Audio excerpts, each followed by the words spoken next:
Salut tout le monde! Aujourd'hui, je te donne les 4 P, parce que tous les mots vont commencer par P. C'est-tu nice? Les 4 P du succès si tu veux vendre ta propriété. Fait que là, si tu veux acheter, tu peux l'écouter, ça va te servir à m'amener. Mais si tu cherches à vendre, tu es dans un projet de vente présentement, écoute bien ça parce que c'est peut-être ça qui va faire que tu vas réussir ton projet. Les 4 P du succès dans une vente immobilière. Et commençons tout de suite par le premier P qui est la présentation. Par la présentation, là, je veux dire comment tu vas mettre devant les yeux de l'acheteur potentiel ta propriété. Puis là, je te dis, ça va être un podcast qui va être un petit peu plus long que d'habitude, une capsule ou un brin de capsule qui va être plus long que d'habitude parce que je vais en avoir long à dire quand même. Fait que le premier P, la présentation. On commence par, si tu me connais, la vidéo de visite virtuelle. On est en 2024 présentement, là, à l'heure où je shoot la vidéo, là, puis je te le fais pas en texte, c'est pas un blog, je te l'écris pas dans un journal, je te le fais en vidéo. Et pourquoi je te le fais en vidéo? Parce que c'est le média le plus consommé. Éventuellement, ça va être un hologramme, ça va être du VR, mais pour l'instant, c'est de la vidéo. Fait que si la vidéo, c'est le média le plus consommé, pourquoi, si tu veux faire la vente d'une propriété, d'un immeuble, d'un investissement que tu as fait, qui est une des transactions les plus importantes de ta vie, tu ne ferais pas de vidéo? Pourquoi? Aucune bonne raison. Fait que la personne que tu vas mandater ou le service que tu vas prendre ou la plateforme où tu vas te mettre, elle a besoin de te donner accès à faire une vidéo de visite virtuelle. Puis ça, c'est pas juste bon depuis la COVID. Ça a toujours été bon. C'est juste que le monde ne le font pas. Puis là, tu veux pas une visite vidéo virtuelle qui met en lumière le courtier. On s'en sac du courtier ou du service ou de la plateforme. On veut voir l'immeuble. C'est ça que les acheteurs veulent voir. Fait qu'une vidéo de visite virtuelle qui passe au travers de l'extérieur et de l'intérieur de la propriété que tu veux vendre. Ça, c'est la base d'une présentation. En plus de ça, tu veux des photos HDR, High Dynamic Range, professionnelles. Là, les photos, je vais faire un revers de médaille. Tu as besoin que ce soit des photos HDR professionnelles parce que tu veux que la luminosité soit belle dans la propriété, que les couleurs sortent bien, que ça soit bien en angle, dans le sens tu veux que les lignes de mur soient comme ça. Tu veux pas regarder par en bas ou regarder par en haut. Tu veux que ça soit straight. Là, tu veux avoir une belle photo qui prend chaque pièce et chaque vocation de pièce puis qui est capable de bien le traduire dans l'image. C'est important d'avoir quelqu'un ou que ce soit un courtier, que ce soit un service ou que ce soit un professionnel qu'un courtier engage qui est capable de te faire un bon rendu. De l'autre côté, tu ne veux pas trop mettre d'emphase sur les photos. C'est pas ça qui est le deal breaker. Là. Tes photos, il faut qu'ils soient belles. Faut pas qu'ils soient parfaites, faut pas qu'ils soient extraordinaires, faut juste qu'ils soient belles. Pour que les gens, ils swipent tes photos puis ils fassent comme « Chérie, j'aimerais ça aller visiter telle maison, check donc ça. » Puis qui planifie la visite. C'est juste ça qu'il faut. Mais, faut pas que ça soit des photos de marde. Puis ça, petite histoire, en quelque part sur Internet, quand je vois une photo, là, moi, je suis capable de savoir c'est où, sur quel site, puis qui a pris la photo, parce que je les reconnais tellement qu'ils sont mauvaises. Ça, tu veux pas ça. Puis tu as tellement de choix en 2024 de services, de professionnels, de plateformes, de ci, de ça, que pourquoi tu prendrais quelqu'un ou une entité qui n'est pas capable de t'aider à avoir un beau rendu visuel? Fac, avant d'engager la plateforme, la personne, le professionnel pour t'aider dans la prise de photos, check qu'est-ce qu'il a déjà fait. Petit truc, mais ça va t'éviter de faire affaire avec une entité, une personne, un service qui va te donner des photos de merde. Fait comme ça, je ne te reconnaîtrai pas par tes photos. Par la présentation, je veux dire aussi les réseaux. Sur quel réseau ta propriété va être mise? Fait que ça va-tu être mis juste sur Centris? Est-ce que ça va être mis sur YouTube? Est-ce que ça va être mis sur TikTok, sur Instagram, sur Facebook, sur le site de l'agence du courtier, sur le site de l'agence ou du service publicitaire que tu vas utiliser? Fait que sur quel média ça va être présent?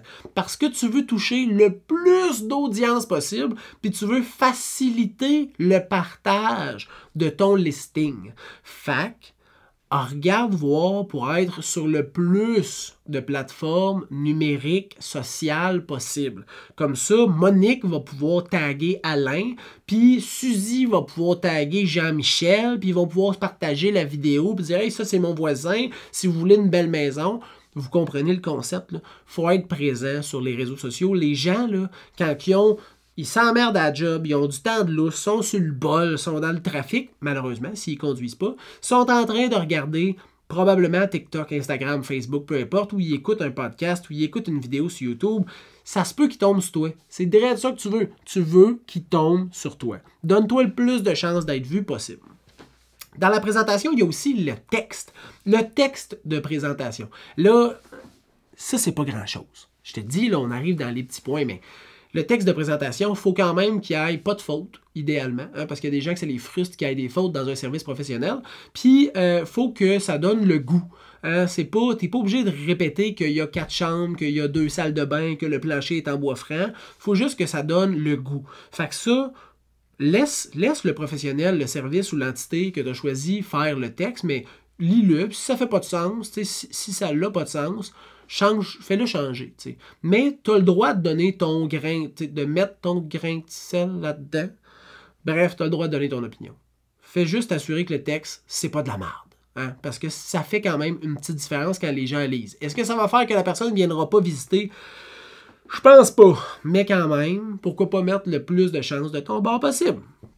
Les infos sur le listing doivent être justes, puis doivent être le plus présentes possible. Fait que les dimensions de chacune des pièces, les revêtements de sol, les accessoires, y a-tu une thermopompe, y a-tu pas de thermopompe, c'est-tu un garage chauffé, y a-tu les fenêtres, c'est-tu en PVC, c'est-tu en bois, c'est-tu à manivelle, c'est-tu...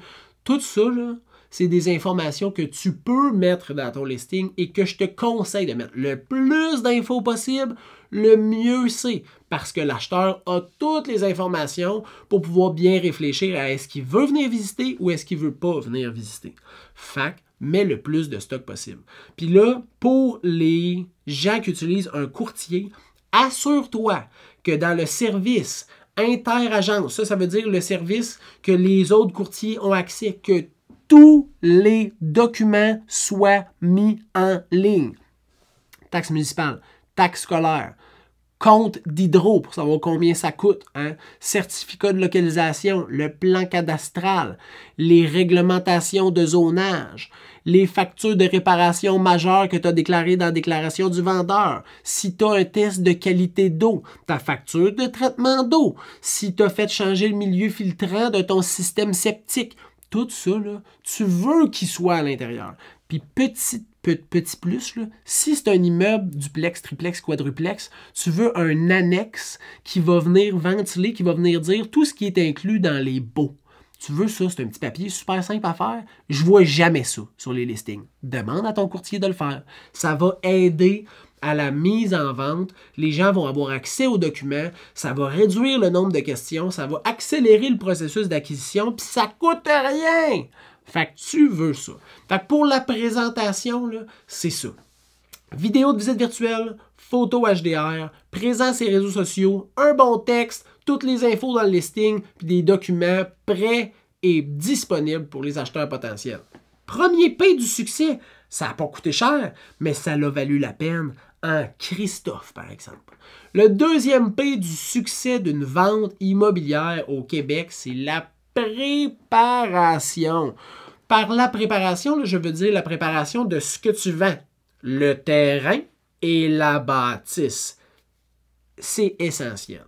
Tu comprends? Les 4 P que je vais te dire sont essentiels, là, mais il faut que tu prépares ta maison. Chaque petite préparation que tu fais, c'est de l'argent dans tes poches. Oui, oui, des milliers de dollars dans tes poches. Je comprends pas pourquoi tu le ferais pas. des milliers de pièces dans tes poches, souvent ça coûte pas cher, ça vaut vraiment la peine. Qu'est-ce que je veux dire par préparation? Première chose, décharger la maison. Prends-toi quelqu'un, une compagnie, une entité, un service, un courtier qui est capable de te donner des conseils d'homestaging. Fait qu'il va pouvoir te conseiller quoi enlever, quoi mettre. Il faut que les pièces aient leur propre vocation. Premièrement, un salon pour regarder la télé ou jaser ou relaxer. Une cuisine, c'est pour cuisiner. Une chambre, c'est pour dormir. Un bureau, c'est pour travailler. Fait qu'il faut que chaque pièce ait leur propre vocation.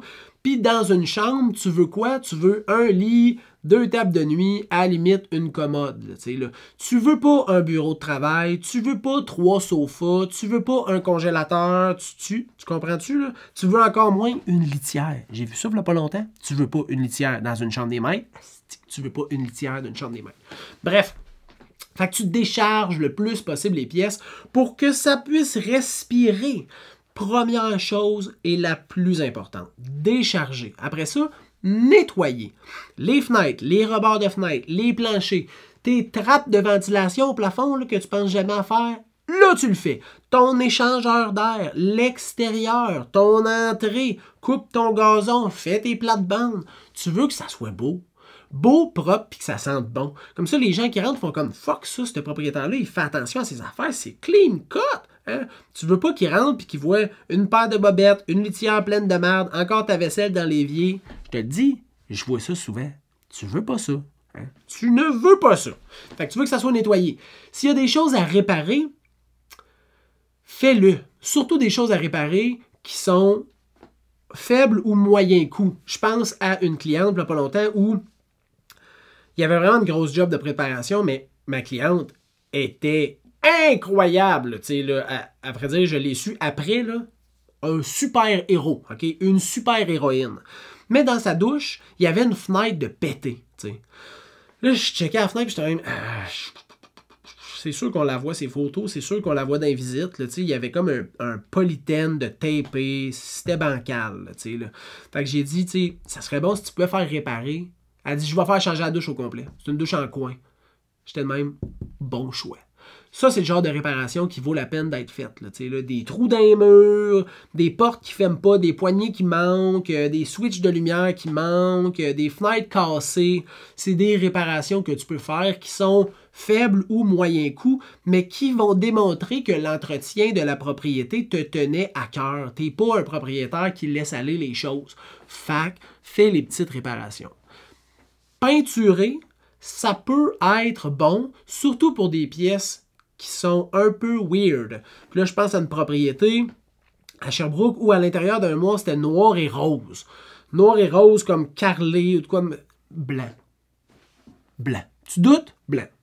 Dans le doute, foute du blanc.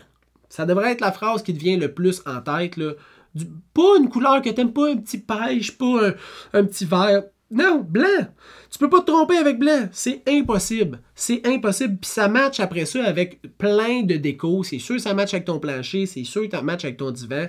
Fait que vas-y avec du blanc. Là, t'es pas obligé de tout repeindre ta maison. Faut pas que tu capotes avec ça. Mais si t'as des pièces que... tu vas le savoir. En rentrant dans la pièce, mauve foncé, ça marchera pas. Là. Fait que peinture sans blanc, ça coûte pas cher, ça vaut la peine, ça fait chier peinturer, mais ça vaut la peine. Décorer. Là, ça c'est du petit homestaging de fin de course. T'as déchargé, t'as nettoyé, t'as réparé, t'as peinturé. Là, tu demandes à la personne qui t'aide de te faire une liste des choses à aller acheter chez Canac, hein, chez peu importe où tu vas pour tes décos, là, Ikea, peu importe. Tu fais une liste puis tu vas chercher ça. Des cadres, des fausses plantes, des coussins, des petits bibelots, changer des couettes de lit, changer des oreillers, des couvre-matelas, des choses qui sont faibles ou moyennes en termes de prix, mais qui vont faire toute la différence en termes de visuel pour les photos. Dans une chambre, là, si tout est blanc, tu as un beau couvre-lit, hein, tu as des belles oreillers, tu as un petit coussin, tu as 2 lampes de chaque côté, 2 tables de chevet qui look bien et qui sont pareilles, la photo va super bien sortir. Puis les gens, quand ils vont venir faire la visite, ils vont faire comme « Oh wow, c'est une belle petite chambre des maîtres, ça. » Et voilà. Puis ça coûte pas super cher, tu sais. C'est en bas de 1% de la valeur de ta maison. Fait que si ta maison vaut 500 000, c'est clairement en bas de 5 000 $. T'en as peut-être pour 500 $. C'est 0,1% du montant de ta vente. Si je suis fort en maths, c'est ça. Fait que ça, c'est pour la préparation. Après ça, le troisième P, c'est la présence. Et là, tu me dirais, la présence sur les réseaux sociaux, t'en as pas déjà parlé? Non, la présence ou l'absence de présence. Check bien ça. La présence, là, c'est de répondre. Fait que ton courtier ou que toi, si tu gères toi-même ta vente, tu répondre efficacement et rapidement à chaque demande, chaque client. Pas demain, pas les réponses seront répondues lundi parce que là, c'est la fin de semaine puis tu es en bateau. Non. Là, la personne t'a écrit, elle veut peut-être acheter ta maison.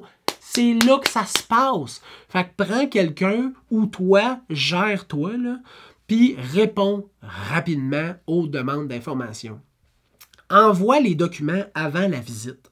Fait que le certificat de localisation, les taxes municipales, tout ce que je t'ai nommé tantôt là, dans la préparation des documents, envoie ça par courriel. Mandy, c'est quoi ton nom, ton numéro de téléphone, ton adresse courriel? Je t'envoie tous les documents reliés à la propriété. Tu vas déjà avoir tout lu ça avant de venir visiter. Ça élimine des questions. Puis si les gens ont des questions suite à la lecture, souvent de la déclaration du vendeur ou du certificat de localisation, sont capables de le faire durant la visite. Fait que quand ils finissent la visite, là, tout est répondu, pas de questions pending, ils peuvent juste se dire est-ce que j'aime ou je n'aime pas la propriété. Fait que envoie tous les documents. Fais des suivis après la visite. Si les gens demandent les documents, mais ils ne viennent pas visiter, s'ils ont fait une demande d'info, mais ils t'ont jamais répondu une fois que tu as réécrit, suivi. Suivi, aux 24 heures, aux 12 heures, aux 24 heures, aux 48 heures, fais des suivis. Des fois, les gens, ils font juste oublier. C'est pas grave, c'est pas méchant. Mais si toi, tu fais tes suivis, par exemple, pas mal sûr que tu vas le réveiller, ce petit endormi-là. Assure-toi de faire des visites wow. Si tu gères tes visites ou si tu as quelqu'un qui gère les visites pour toi, assure-toi que la visite va être wow. Ça veut dire quoi une visite wow? Premièrement, le propriétaire, il n'est pas là. Fait que si tu gères ta visite toi-même, c'est plus dur, là, mais assure-toi que ton chum n'est pas là, ou ta blonde n'est pas là, les enfants sont pas là, le chien est parti, que ça soit le fun. Première chose.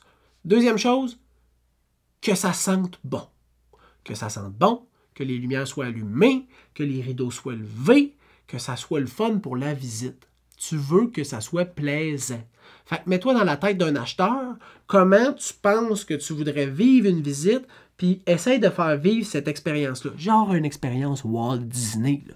Wow! C'est ça que tu veux faire vivre. Fait que pour la présence, hein, répondre aux leads, envoyer les documents, faire un suivi, puis t'assurer que la visite est wow!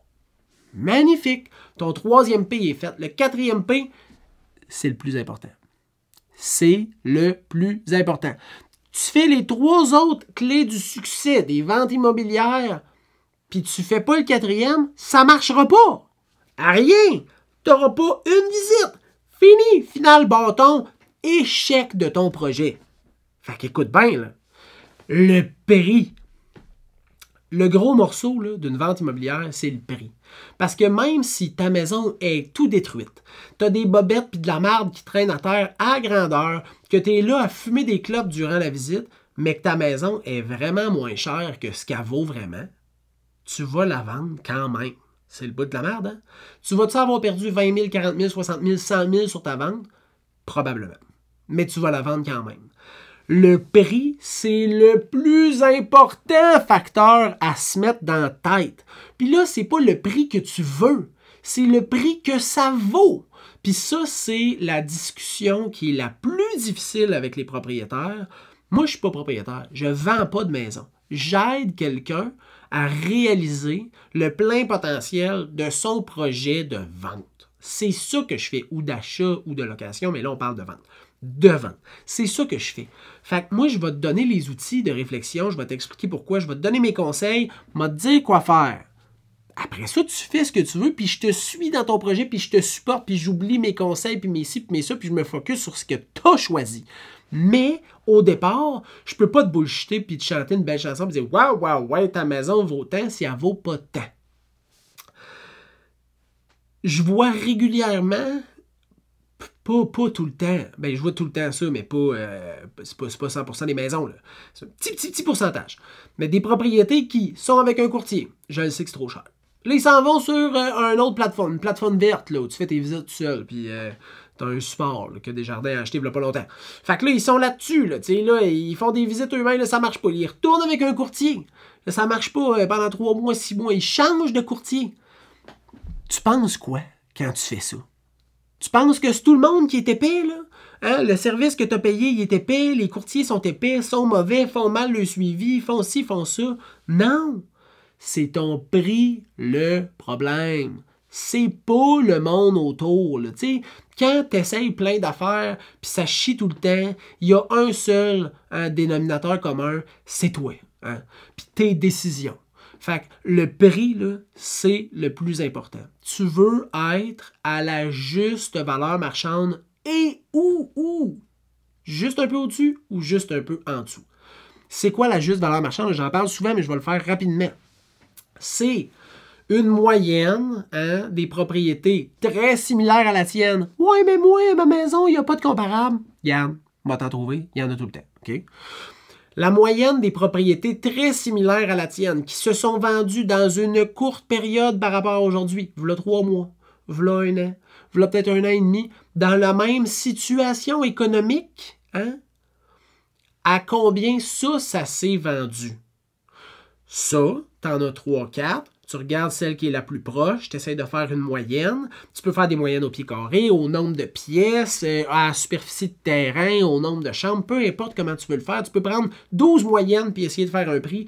Normalement, là, ce qui fonctionne le mieux pour moi, puis d'habitude, je suis assez on point ces prix, c'est d'essayer de me mettre dans la peau de l'acheteur, parce que c'est eux autres qui déterminent la juste valeur marchande, puis de regarder les comparables vendus, puis d'y aller 50% statistique, 50% avec mon expérience, puis le feeling, puis le sentiment que je ressens dans la maison versus l'entretien, les travaux, les ci, les ça.